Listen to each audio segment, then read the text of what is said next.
الفريق بدأ بالحفر، وحفروا باطن الأرض.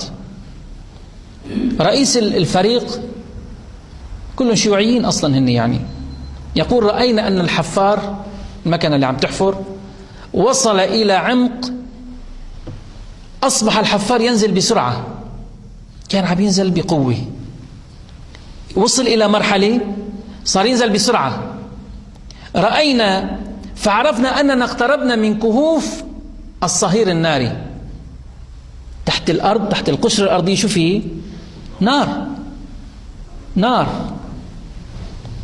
كهوف من الصهير الناري بتكون تحت القشرة الأرضية. القشرة الأرضية تختلف بالسواحل 30-33 كيلومتر سماكتها، بالجبال توصل ل 70 كيلومتر سماكتها القشرة الأرضية. وصلوا إلى تحت القشرة الأرضية.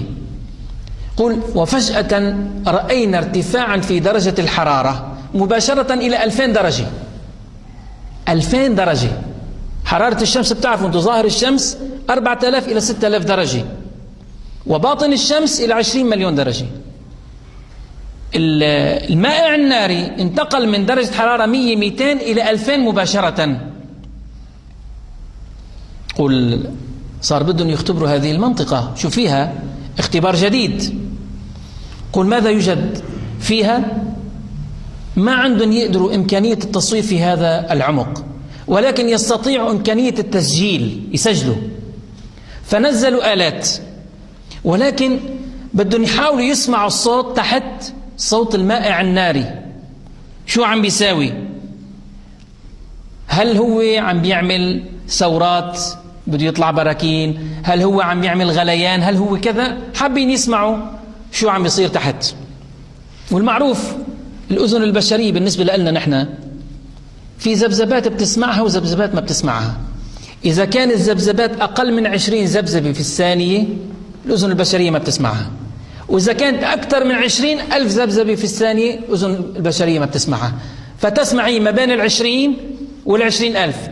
إذا كانت أقل من 20 ما بنسمعها وما بنشوفها، وإذا كانت أكثر من 20,000 ما بنسمعها وما بنشوفها. حتى اليوم اخترعوا الطائرات ذبذباتها أكثر من 20,000 بتمر من حدك ما بتسمعها. قوة الانفجار القوي لما صار الانفجار اللي تحت، اللي كان قريب من الانفجار ما بيسمع انفجار، اهتزاز قوي جدا بيسمع خشي بس ما بيسمع انفجار، البعيد بيسمع انفجار. فالذبذبة الأذن قالوا بده ينزلوا آلات. طيب الأذن البشرية ما بتقدر تسمع إلا من 20 ل20,000، فبدنا نجيب آلة تسمع أقل وأكثر لحتى نكتشف كل الأصوات، وبنرجع بنحط آلة تانية تحول هذه الموجات والأصوات إلى ما بين 20 و20,000 حتى نقدر نسمعها. وهكذا فعلوا ونزلوا الآلات.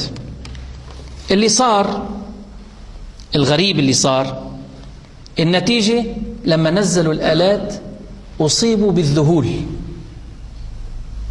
كل الفريق صار في عنده صدمة. خير، ماذا كانت النتيجة؟ وليش ذهلتوا؟ قالوا أنزلنا الآلات لنسمع أصوات البراكين والغليان والأصوات الغريبة بالنسبة للنار اللي تحت، فما سمعنا إلا أصوات آدميين رجال ونساء يصطرخون من العذاب. ما سمعنا بالملايين أصوات رجال ونساء يصرخون من الألم يعذبون.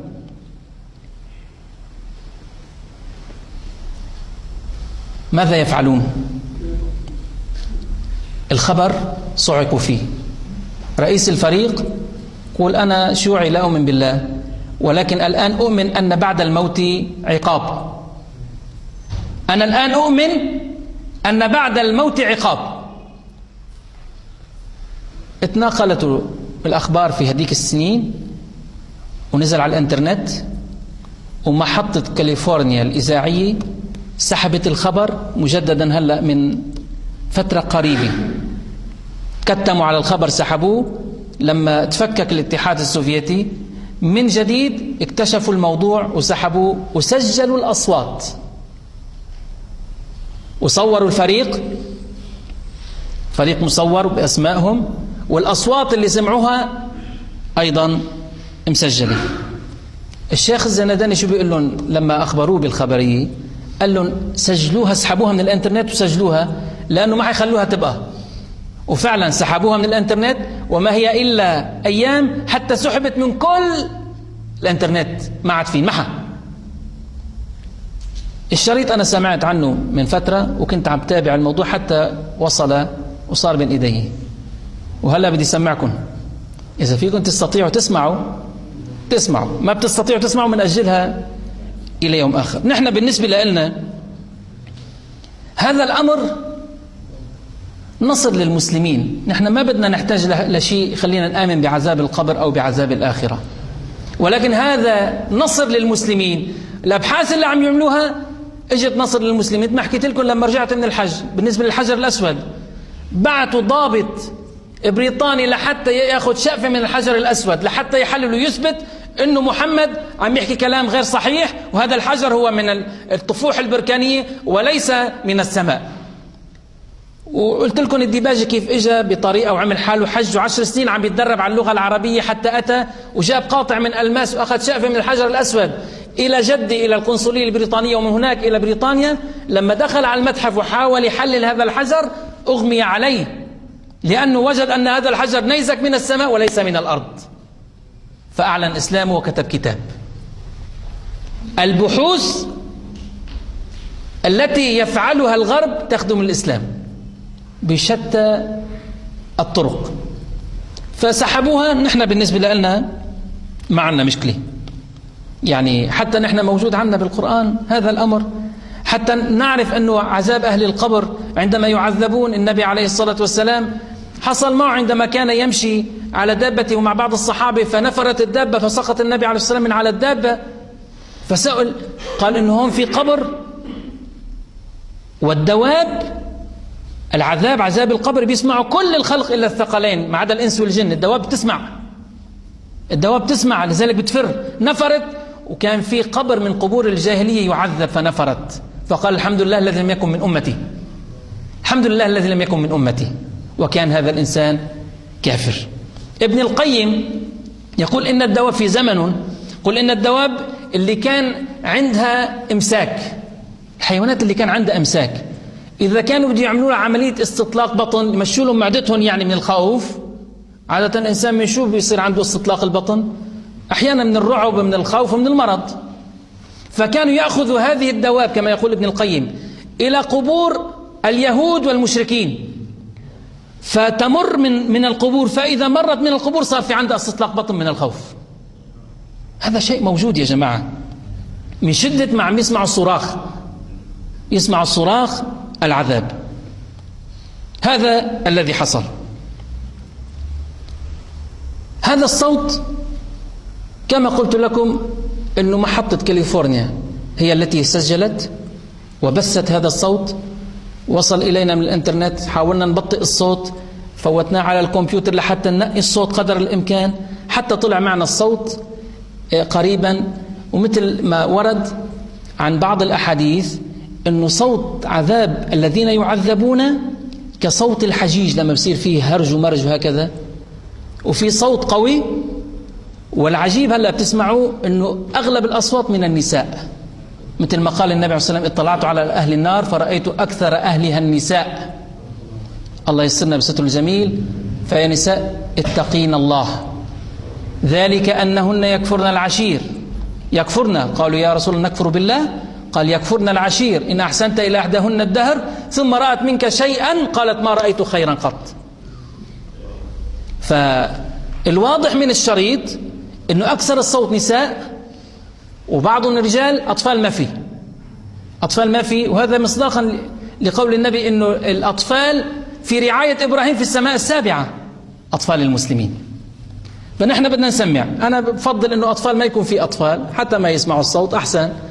وحنسمعكم مقدار دقيقة لحتى الإنسان بس يتعظ بما يسمع وبما يرى. لما بيسمع لعله هيك بس قلبه. أنا والله يا جماعة لما سمعت الصوت يعني كنت يغمى علي،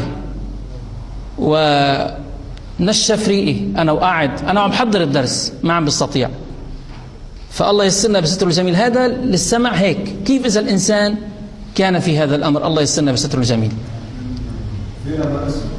وفينا ما نسمعه. اللي ما بده يسمع يقف برا دقيقة بس. الله يجيرنا من نار جهنم. أنا بقول عمو كمان أنت وقف برا أحسن. لا وقف برا أحسن. تسمع؟ هاي الحاج وليد. طيب سمعنا. Now I've got a clean copy of it now, and I warn you, this could scare you. Here's the email. Dear Art Bell, I just recently began listening to your radio show and could not believe it when you talked about the sounds from hell tonight. My uncle had told me this story a couple of years ago, and I didn't believe him. Like one of your listeners who discounted the story as nothing more than just a religious newspaper fabricated account. The story about the digging of the hole and the hearing of the sounds from hell is very real. It did occur in Siberia.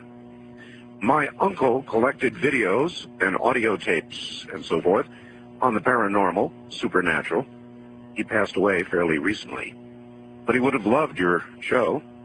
He let me listen to one of the audio tapes that he had on the sounds from hell in Siberia, and I copied it. He received his copy from a friend who worked at the BBC. It took me a while to find it tonight, but attached is that sound from my uncle's tapes. It's not the greatest quality, but the sounds are there. I was very hesitant to send you this, as the sound bothers me to listen to. I'd suggest that if you do play it on the program, warn listeners in advance so they may have the option of turning the radio off for 30 seconds while it plays. It has always haunted me. To those who discounted the Siberia sounds from hell story, it is true, and I, for one, wish it wasn't.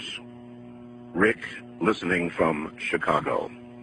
And so I submit now the cleaned, a better copy to you, and I warn you, what you're about to hear is very disturbing indeed.